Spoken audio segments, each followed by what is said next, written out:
Do diskutojmë tani edhe për sa i përket përshkallëzimit konfliktit midis Izraelit dhe Iranit, ku përgjatë fundjavës Shtetet e Bashkuara të Amerikës u përfshin drejt për drejti në sulme ndaj Iranit në 3 sitet ku mendoi se zhvilloi aktiviteti i pasurimit me uranium. Në një linjë drejt për drejt kemi zotin Ulzim Veliu, ekspert i marrëdhënieve ndërkombëtare. Zoti Veliu, përshëndetje, mirë se erdhët.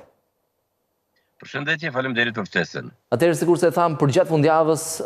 ishte edhe përfshirja e Shteteve të Bashkuara në sulmet në 3 sitet kryesore ku zhvillohet programi bërthamor i Iranit. Si e shikoni këtë përshkallëzim të konfliktit?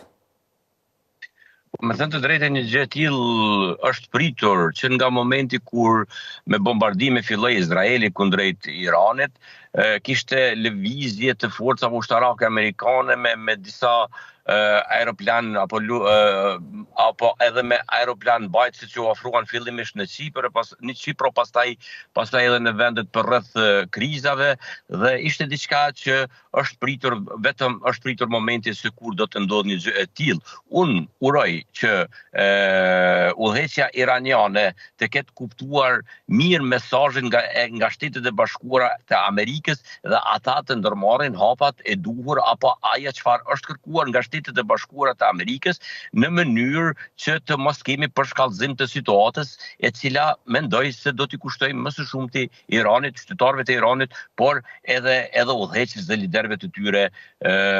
mund të themi liderëve që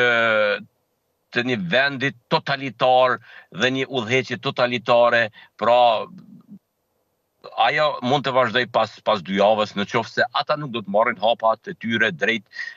takimit dhe vazhdimit të bisedimeve për ndalimin e pasurimit të uraniumit apo pasurimin e uraniumit vetëm për masa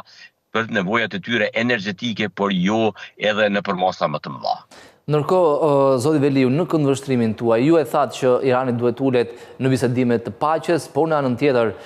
zyrtarët kanë paralajmëruar për hakmarrje, kryesisht ndaj bazave amerikane që janë kudo në lindjen e mesme. Edhe sot, Ministri i Jashtëm i Iranit planifikohet të zhvillojë një takim me presidentin e Rusisë Vladimir Putin. Shikoni një përfshirje të mëtejshme, sepse Irani të paktën deri tani nuk ka shfaqur asnjë lloj angazhimi se mund të ulet në tavolinën e bisedimeve. Po, në qoftë se ata nuk do të ulen në tavolinën e bisedimeve, do të hapësojnë shumë më keq se sa në tentativën e parë apo në sulmet e para që ishin nga Shtetet e Bashkuara të Amerikës. Ne të gjithë jemi të vetëdijshëm se mbrapa gjithë asaj çfarë ka ndodhur në Iran, ka qëndruar gjithmonë Putini dhe Rusia, mirë po në momentin aktual Rusia ka një shtat tepër të ndërlikuar dhe e ka të pamundur që t'i dalë në ndihmë Iranit, pasi është vetë në një krizë, në një luftë me Ukrainën që kanë kaluar tani 3 vite dhe ende nuk po arrim deri te përfundimi i asaj lufte apo te një fitorie që cilën Rusia kishte menduar që ta marrte për 3 ditë dhe kanë kaluar 3 vite e ende është në problematika të mëdha dhe mund të them ardhjes Trumpit në krye të Shtetet të Bashkuara të Amerikës është zgjatur lufta ende në Ukrainë, pasi kishim një periudhë kohore kur Shtetet e Bashkuara sikur tërhoqën vëmendjen nga Ukraina dhe nuk vazhduan me ndihma, pra dhe në këtë mënyrë i dhanë shancën Rusisë që të rikthehet sërish, se përndryshe sikur të vazhdonte me tempo në njëjtë nga viti i kaluar, unë mendoj se Rusia do të dilte e turpruar nga Ukraina, ndërsa tani në pjesën tjetër në Iran ata nuk e kanë atë fuqi dhe atë mundësi për të dalur kundrejt Shtetet të Bashkuara të Amerikës dhe më i humbur dhe më tepër mi do të psoj vetëm Irani, pasi ata ndoshta me takimet me rusët dhe me liderët rusë do marrin premtime, por premtime që nuk do të arrihen asnjëherë të realizohen. Ne e dim shumë qartë se Rusia ishte pikërisht ajo që edhe në kohën e bombardimeve të NATO-s kundrejt Serbisë që i dha goditjen më të madhe Serbisë pasi që i premtonte shumë e në fund të ditës vetëm ka shikuar nga larg. Për gjithë atë proces çfarë ka ndodhur në vitin 99. Ndërkohë, zoti Veliu, në këndvështrimin tuaj mund të jetë mbyllja e ngushticës së Hormuzit, një armë që mund përdoret nga Irani. Ditën e dieshme, Parlamenti i Iranit ka votuar pro mbylljes, por do të jetë Këshilli i Sigurisë Kombëtare ai që do të vendosë nëse do të mbyllet ose jo. Dhe shikoni pasoja për ekonominë globale, sidomos për ekonominë europiane, sepse nga ngushtica e Hormuzit kalon të paktën 20% e naftës që konsumohet në rang global çdo ditë.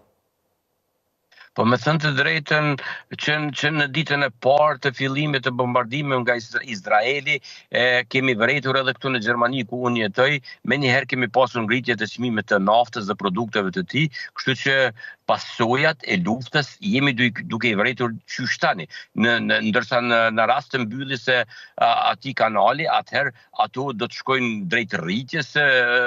rritjeve të problemeve dhe rritjes së çmimit të naftës dhe produkteve të naftës, por sa do të jetë në gjendje ta mbajë është pyetje tjetër, pasi që në një rast të tillë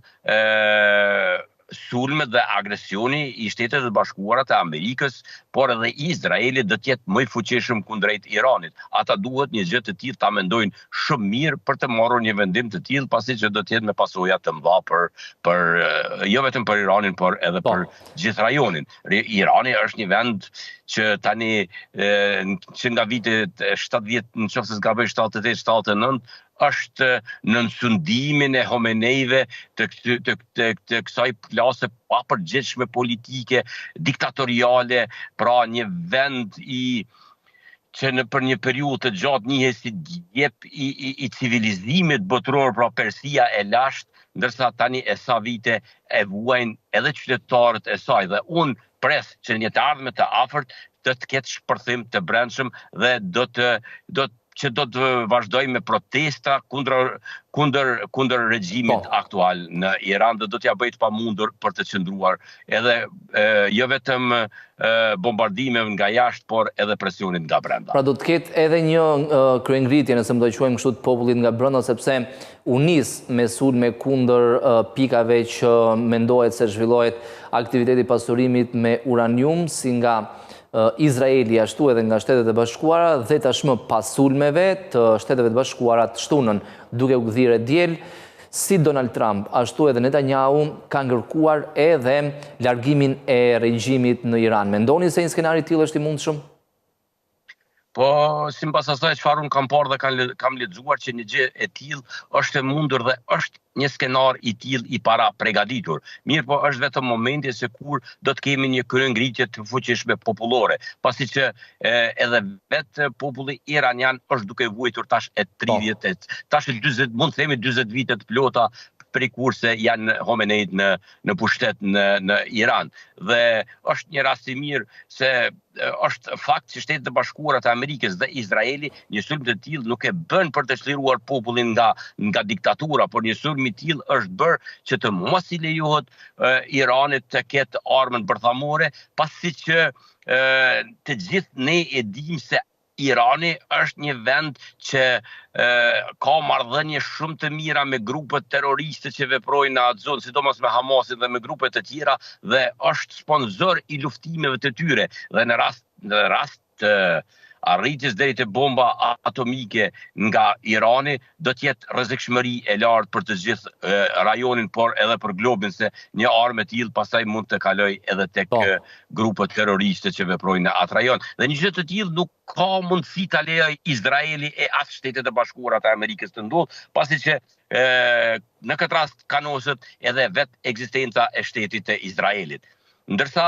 ky do të jetë një rast shumë i volitshëm për të gjithë forcat progresiste që janë në atë vend, që nuk janë të pakta, për t'ju kundërvun këtij pushteti dhe për të sjellur lirinë dhe demokracinë në atë vend të lashtë dhe me një kulturë të lartë. Po pra. Zoti Veliu, si e shikoni qëndrimin e Kinës përgjatë sulmeve, fillimisht të Iranit, bënte thirrje për paqe, për qetësi, për të ulur në bisedime, dënonte her pas here sulmet e Izraelit, dënoi gjithashtu edhe sulmet e Shteteve të Bashkuara të Amerikës. Mendoni se Kina ka qenë disi e distancuar së bashku me Rusinë? Po, në një farë mënyre, unë kam ndjekur me kohë, sikur Kina është një nga vendet që qëndron larg të gjitha këtyre zhvillimeve, nuk bëhet fjalë vetëm për rastin e fundit në Iran, por edhe në rastin e luftës në Ukrainë, ka qenë një nga vend që ka bërë thirrje për shuarjen e vatrave të krizës dhe problematikave, mirë por nuk ka qenë nga ato vendet që ka pretenduar ta ndihmojë njërin apo palën tjetër ose të pozicionohet në një krah, në njërin nga krahët. Me sa unë e kam kuptuar, shteti kinez është interesuar për ngritjen dhe rritjen e tij ekonomike dhe financiare, dhe për të rikthyer ndoshta në një rast të tjetër, dhe unë në një farë forme e them se kjo është qetësi para një rrëmuje. Ndërkohë, zoti Veliu, ta mbyllim me efektet në Ballkanin Perëndimor. Shikoni kërcënimet mundshme apo vende mund përfitojnë nga situata e brisht ndërkombëtare dhe të pretendojnë ndryshim të territoreve, sepse jo më larg se javën e kaluar, Bashkia e Tiranës, faqja e zyrtare e internetit Bashkisë Tiranës, u sulmua nga hakerat e Iranit për shkak se në Shqipëri, ju e dini, është estreuar një pjesë e opozitës iraniane. Po, nuk është hera e parë që institucionet shqiptare sulmohen nga hakerët iranian. Ka ndodhur edhe më herët, jo vetëm në Bashkinë e Tiranës, por ka ndodhur drejt për drejt në qeveri, dhe unë mendoj se gjërat e tilla do të ndodhin edhe në të ardhmen, por kjo është një luftë speciale, kjo është lufta e vërtetë e kohës që po ndodh tani, dhe për Iranin, për qeverinë aktuale, për ata që sundojnë sot me Iranin, Shqipëria është një vend i padëshiruar dhe pikërisht kjo është shkaku që ata e sulmojnë. Mirë po, pyetjes tjetër, për t'ju përgjigj pyetjes tjetër që ju e drejtuat më herët, rreth asaj se çfarë ndikimi mund të ketë në rajonin e Ballkan, a do të ketë mundësi që dikush të ketë pretendime territoriale dhe të zgjerojë territorin në Ballkan. Unë mendoj se një gjë e tillë nuk mund të ndodhë, edhe nuk do të ndodhë në një situatë çfarë jemi tani. Pretendimet dhe mendimet e tilla ka pasur gjithmonë, ka edhe tani, mirë po ne jemi në një proces të integrimeve të vendet tona, pra sidomos Shqipëria që ka ecur mjaft mirë në integrimet euroatlantike. Në rajon kemi vende që janë anëtarë të NATO-s dhe si të tilla janë shumë të sigurta, po flasim drejt për drejt për Shqipërinë, Malin e Zi, ndërsa sa i përket çështjes së Kosovës, Serbia çdo herë ka pasur pretendime. Unë jam i sigurt se po jo në rast të bëj vogël Serbia një gjë të tillë do ta bëj, mirë po aktualisht e ka të pamundur, pasi që Kosova nuk është në NATO, mirë po NATO është në Kosovë dhe si e tillë është shumë e sigurt përkundrejt sulmeve që mund të vinë nga vendet fqinje. Mund t'jetë me brish, zoti Veliu, mund t'jetë me brish situata në marrëdhëniet midis Serbisë dhe Bosnjë-Hercegovinës? Po, ne e dim shumë mirë që në Bosnjë kemi një komunitet shumë të fuqishëm serb, që në çdo mënyrë është duke u munduar të rikthej problematikën, duke bërë tentativa për shpallur, fillimisht për shpallur edhe ndarjen nga pjesa tjetër e Bosnjës, mirë po një gjë e tillë i është bërë shumë e qartë, sidomos në vitin e kaluar kur rajonin e vizitoi vetë shefi i CIA-s amerikane, pra ishte dy vende që vizitoi vetëm Serbinë, Kosovën, por edhe Bosnjën, dhe në atë moment ju ka bërë të qartë të gjithëve se destabilizim të rajonit nuk guxon të bëhet në asnjë mënyrë. Dhe të gjitha ato do mbesin si fluska sapuni, të gjitha ato çfarë flasin Dodik dhe Vučić në Beograd. Zoti Veliu, ju falenderoj për këtë lidhje drejt për drejt në studion e televizionit Skan. Ditë mbar.